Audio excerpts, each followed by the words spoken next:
the one and only Ian Beckles. What's going on, big man? What's good with you? Bro, I'm telling you, just to fill you in on everything that has happened already today. Sarah Walsh, our good friend from the NFL Network, lets us know Ben Bredesen coming back, 3-year deal. Yep. Now you got all 5 starters on the offensive line. The Buccaneers, obviously on Friday, bring back Lavonte David. The Buccaneers signed Chris Godwin to a 3-year deal. The Buccaneers signed Haason Reddick, a 1-year deal, $14 million, $12 million guarantee. Beck, they bring back their 3 big free agents. They bring in a guy that's lock him in. He's a 10-sack guy. Last year getting traded to the Jets. That was a dumpster fire. But before that, for 3 different teams in 4 years, this is a 10-sack guy. We've been saying he could be a 10-sack guy when the Buccaneers are looking at different. This guy is a 10-sack guy, and he's on a 1-year prove-it deal. The last time he was on a 1-year prove-it deal in Carolina, he had 11. And then when he got the bag the first year in Philly, he had 16 sacks. I just don't think that the Buccaneers in the first 31 minutes of free agency could have done any better right now, because not only did they keep their guys, but they also signed a legitimate pass rusher and didn't have to trade draft picks or commit $100 million to him. Well, I mean, it's very early in free agency, and I think if we went to the end of free agency, we would think that this was already successful. I mean, right. we've already filled all the major, voids on our team in the offseason. When you sign your own players, you don't normally get better. Bredesen being signed makes you better because we have familiarity with the offensive line, and now he's in his 2nd year. He will be better. Chris Godwin being signed, we didn't have Chris Godwin for half the year, so that's kind of making us better. Right. And bringing in Reddick as a pass rusher, if you bring in anybody who gets double-digit sacks, if that's what he's doing, will make any team better. So I don't think the first day could have been any better than it has been. I said this before you came on, and I really wanted to get your 2 cents on it. I don't know if the call, and you and I are so simpatico in this, where sometimes when people talk about culture and chemistry, it's overused. Like, it's easy to say that when you're winning, right? Yep. But I think you can tell how good a culture and a chemistry is in the offseason when it comes to free agency, when it comes to retaining your players. I know it's tough to tell because we're not in there, on game days. But even from the outside, Beck, this could be the best culture. This could be the best kind of chemistry, the best kind of, maybe of all time, right? For this Buccaneers team, when it comes to everybody being on the same page, no drama, and just everything moving forward. Like, what do you have to say about that? Because I know in years it's been, it's been rough putting, rough sledding for the Bucs. Well, as of late, the Buccaneers have been a different product. Okay. And I really, I think a lot of the credit has to go to Tom Brady. Mm-hmm. If you're a Buccaneer fan, when Tom Brady got here, things changed somewhat. Like, when Tom Brady got here, the Buccaneers at that point were still, I believe, the losingest franchise in sports. Okay. Right. Tom Brady got here. We won a Super Bowl. We were contenders for 2 years. Now, that kind of changed our status there. It changed the Buccaneers' status. It changed Jason Light's status. It changed the status of the Buccaneers of the place to be. Now, nothing has changed except, the players, if you really think about it. Right. If Jameis Winston was a quarterback right now, it wouldn't be as, appealing of a place. I think Baker Mayfield makes it appealing. I think Jason Light makes it appealing. I think Todd Bowles makes it appealing. So everybody here wants to get Todd Bowles out of here. Why do you want to get a coach out that the best players are trying to re-sign? How many teams out there that people are like, I got to get out of here? When was the last time you told somebody from the Buccaneers organization with Todd Bowles said, I want to get out of here? So for everybody's ready to get Todd Bowles out of here, you better watch what you ask for. Yeah, I'm with you. I mean, you look at this entire situation with the Buccaneers and them. How much I remember this vividly. I remember being at one of the practices early when Brady came, and I was there for every practice and every training camp in the offseason for Jameis Winston. And I just know the attention to detail when Brady was there. No footballs hit the ground. Guys were having fun, but they weren't, everybody was doing something. Everybody was in their place. Everybody was focused on doing the right thing. And I feel like there is like trickle down effect. Can that happen? Like, it's weird. Like, we would hope that, right? We were hoping, all right, when Tom leaves, that guys like Mike and Lavonte would be able to carry that. But it's not just them, is it, Beck? Like, because you have Wirfs, you have Winfield, even guys like Jamel Dean, like these guys that were on that Super Bowl winning team, like they know what it takes. They know what it entails not even just like to win, but like what the winning process looks like, right? Well, there was times where the Buccaneers had no winning pedigree in their locker room. None. Right. I mean, Jameis Winston is the leader, and then Mike Evans at that time was just a great football player, never won anything. We got nothing but winners now in that locker room, man. We got future Hall of Famers. You have, I mean, we may have Mike Evans. I think Lavonte David is a borderline. Tristan Wirfs going to Hall of Fame, Playboy. Yeah. There's no other way to say it. So we have future Hall of Famers in here that are running our locker room. The Buccaneers have always had the weather, the field, and the state tax. Right. If you don't think those are big things, if you make $1 million in the NFL and you play in California, you make $110,000 less off rip. And that's not talking about, the other taxes and cost of living and real estate. So to be in Tampa Bay, let me use the Lightning as a great example, okay?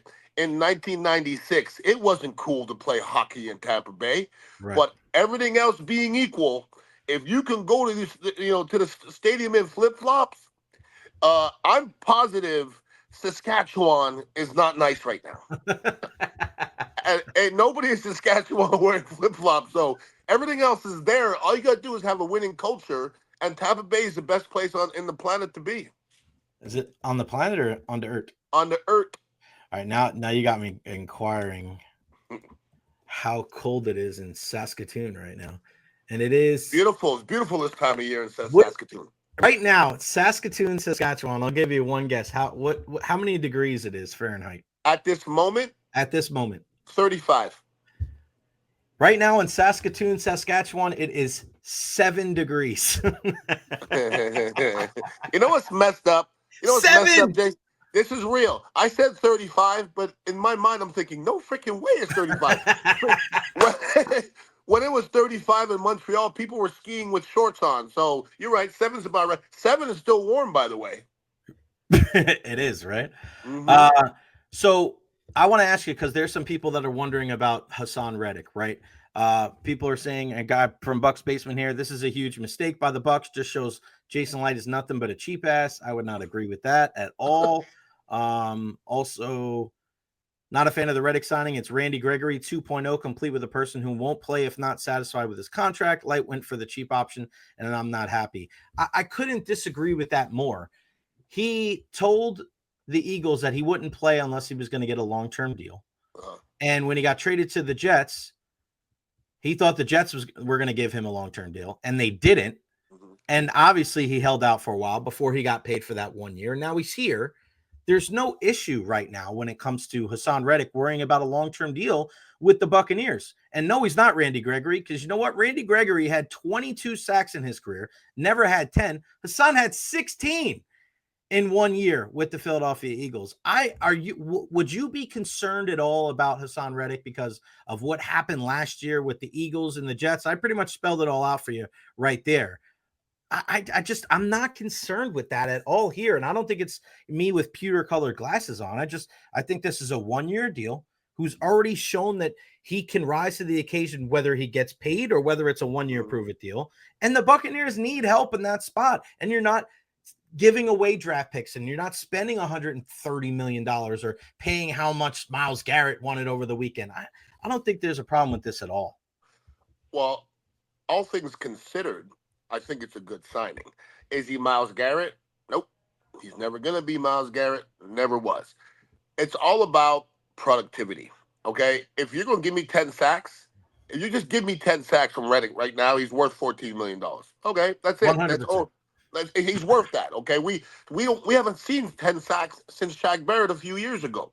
So if you said that he saved money, well, who did he save money from? If it's Myles Garrett, well, yeah, he's not Myles Garrett. But if you can get a difference maker out there in the end that somebody has to account for, which we haven't had in many, many years, he'll be worth the money. Now, I think that maybe you have to have somewhat buyer beware because the two other teams didn't give him the bag. But that's a decision all teams have to make. Right. Like no teams want to lose good football players, but you have to make decisions. The Giants made a decision last year with Saquon Barkley, okay? even to this second right now, I just talked to a Giants fan and Eagle fan yesterday. He shouldn't have been re-signed by the Giants. It was a Right. bad move at the time. He wouldn't have had that year like he had last year, for sure. He wouldn't have taken that team there. We wouldn't have been talking about him. So he made the right decision, and the Giants made the right decision as well. Yeah, I can't disagree with you, man. I'm looking at, and Janet Best is saying, I'll put my trust in Jason Light. He's hitting way more than he's missing. I mean, he really has changed. And I know we just said about Tom Brady, but the narrative around Jason Light has certainly changed because for a while there, you're looking at it and he was defined by, some of these moves that he made with the Roberto Aguayo. But man, he's had a lot more good ones than bad ones here in the last couple of years, hasn't he? Well, I've been on radio for a long time, okay? I've been talking about the Buccaneers for a long time on radio and on my podcast, In the Trenches. And the one thing that I pride myself on is being fair, okay? That's the one thing. I don't care what your name is. I don't care what your pedigree is. I don't care if you like me. I'm going to try to be fair. There was a time where I questioned Jason Light, and he deserved it because he made some bonehead moves and some moves that didn't work out. And, Jameis Winston was one, the Aguayos, things like that. It wasn't bust moves by any means, but I'm going to evaluate you from what you've done. Let's go away from the Aguayo and let's go to now. How many positive things has Jason Light done and how many negative things? I promise you the positive outweigh the negative. And you should know it does because of the productivity on the football field. So to me, I'm team Jason Light because, it's not to a point where he's a breezebois, but he's making some good choices. And to put a contender on the field year after year in any sport is tough, especially the NFL. Julian Breezeball, my favorite Canadian. I like when you bring him up in the conversations. Watch your mouth. I had a dream the other night that I actually sang the Canadian national anthem, and after I sang it, I had to list my 5 favorite Canadian people. Did I make top 5? Come on, bro. Everybody got mad because I said you were number 1, and then I said Stammer was number 2, and then Cooper and Breezeball were 3 and 4, and number 5 I think was like Gino Vanelli or somebody like that. Well, who got mad? Haters. It was haters. Cooper and Breezeball. It was in my dream. It was a dream. Oh well. They were like, tell Coop he was too sensitive in your dream. He's always got something going on. The other day he wouldn't let me ask the question in the press conference. He goes, "You can't ask one. You can't ask a question." I'm like, "Come on, man." Why not? What are you, an animal? He just busted my chops. Rob G. Let's Jay and Ian. Let's go, Jay and Ian. Great signing so far. I don't think it'll happen, but if we can get Joey Bosa on a 1-year contract, imagine our defensive line with Kancey, Yaya, Reddick, and Bosa. Benny brought up Phil Esposito. Oh man, yeah, I think Phil was number 5. He'll kill me if he's not number 1. Well. But yeah, what do you think about them signing another guy? I don't know if they would sign another pass rusher, right? I think if they address that, I think that it would be in the draft now. Ian, do you agree with that? Well, I mean, I'm not behind closed doors, and I don't know their financial situation. My thing is this.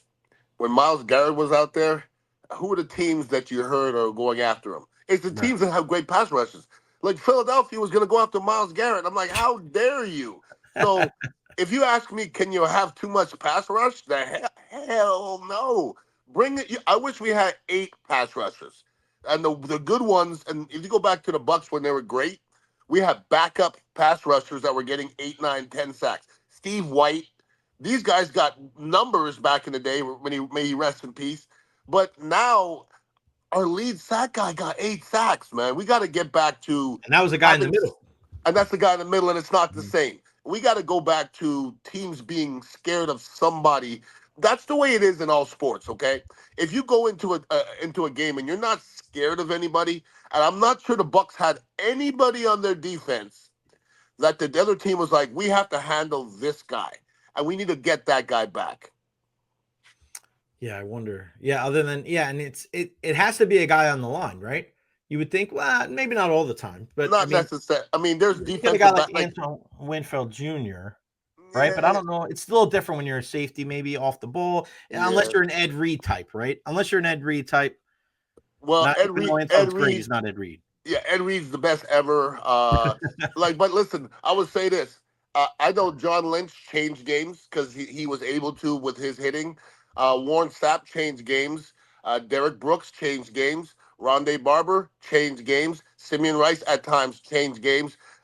I don't even know if I could put Lavonte David in that category. What Okay, about so Vita Vea? Vita Vea is a very interesting yeah, character yeah. because you look at around the league, and I think you hear it sometimes in national broadcast, and I wonder because we look at it, and again, same thing with Gerald, where you'll kind of compare him to Warren, and he's not Warren, and maybe he's not Vince Wilfork, but man, I still see Vita making plays, man. Vita makes plays, and when he's healthy, I mean, he gets sacks from a guy in that position. I know that's a kind of it's more telling that the Buccaneers don't have an outside pass rush, but Vita makes plays, man. That game against Dallas, he was the guy that dropped out in the coverage to knock the ball down. Like, he does come up big when the Buccaneers need him.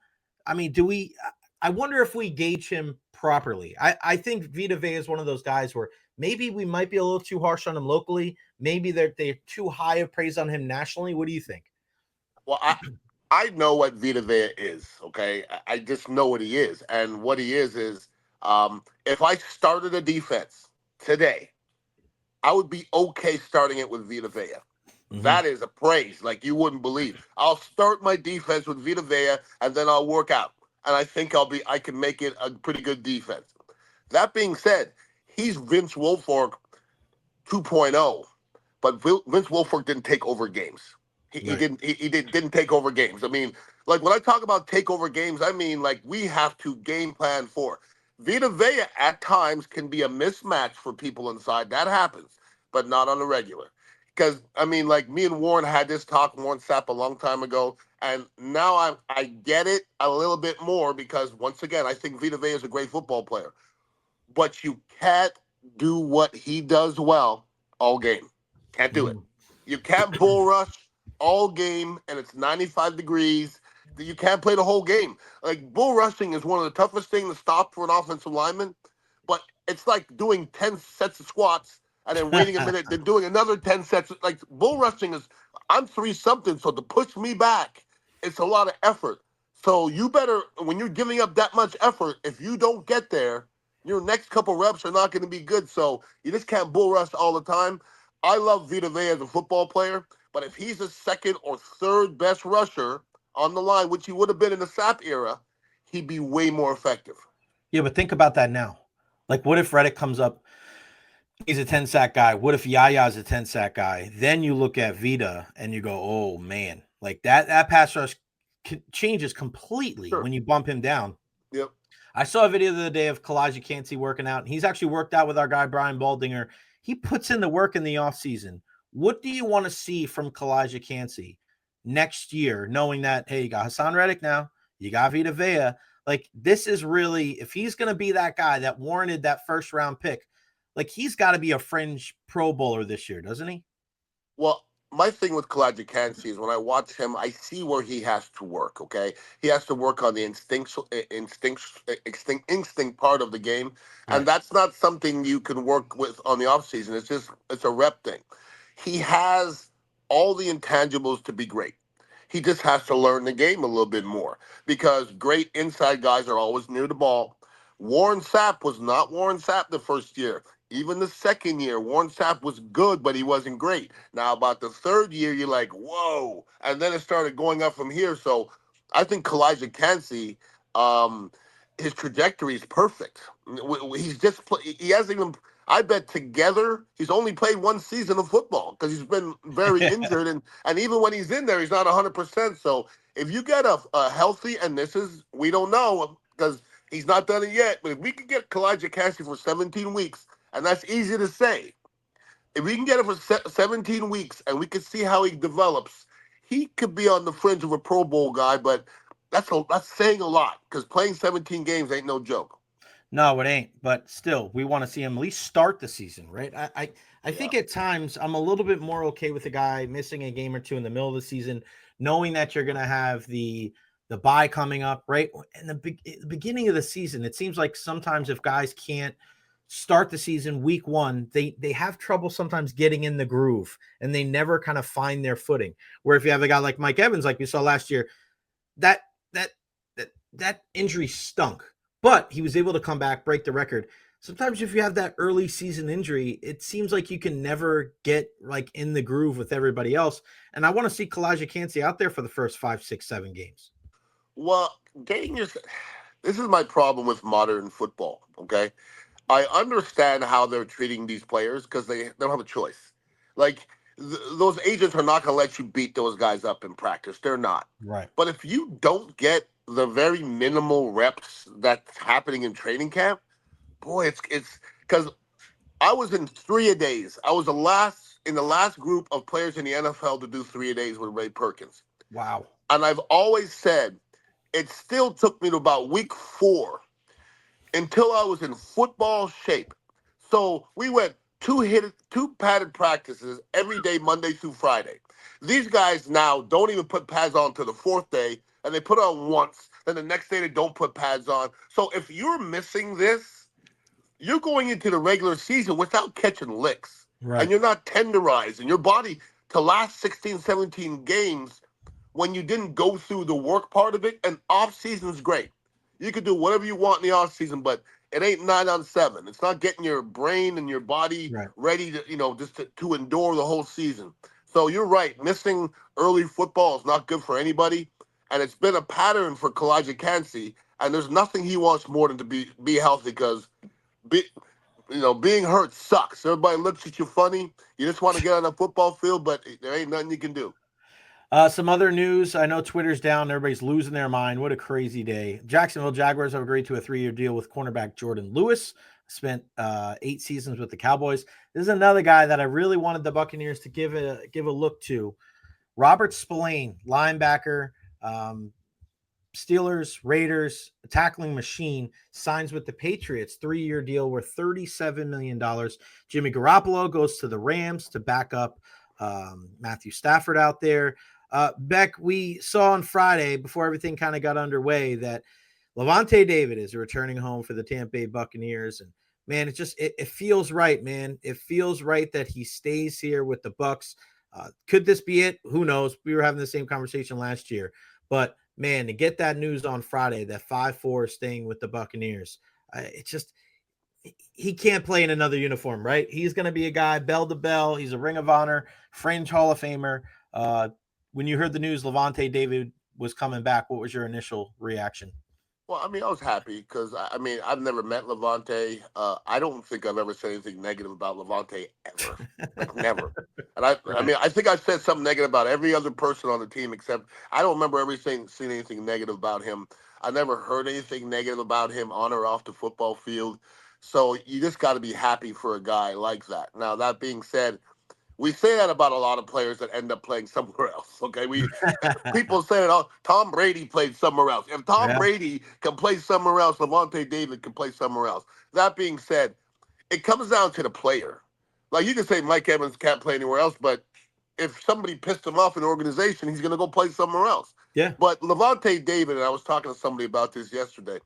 It sounds great to go to another team that's a contender. First of all, the Buccaneers are a contender. So why would you want to run away? And why would you want to, I don't know his personal life, but I know you have a house here. I know you don't want to go somewhere else to buy a house if you happen to have children. They are in school, and there's so many things of just picking up and leaving. If your kids are in school, then you got to pick them up half the season, and it's a lot of stuff. So sometimes the grass isn't greener, and I'm positive Lavonte loves it here. He's got his off the field charity stuff, and God bless him. He's done great things since he got here.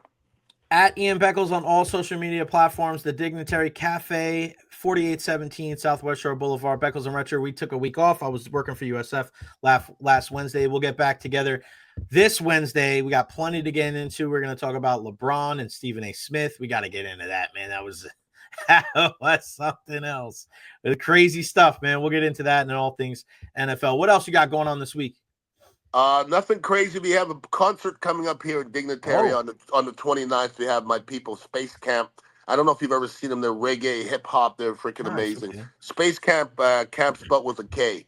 But other than that, we got Ladies Night Thursday, Cigar Night Thursday, and we might play Poker Wednesday. Are you in on Wednesday? Wednesday or Thursday. Yeah, this week because the Lightning are on the road, so we might be Oh, able to okay. make Well, it maybe work. we keep it Thursday this week, maybe. There you go. What about Jadakiss? When's my guy coming back? That's going to be next month, and we're still working on the Beanie Siegel would be first. So I'll Beanie keep you Siegel, posted. Desert Eagle, dog. Who else but me? I Yes, like it. sir. All right. Beck, Yes, I sir. appreciate you, brother. We'll talk to you on next Monday, but we'll catch up on Wednesday. Appreciate you, my guy. All right, brother. Peace.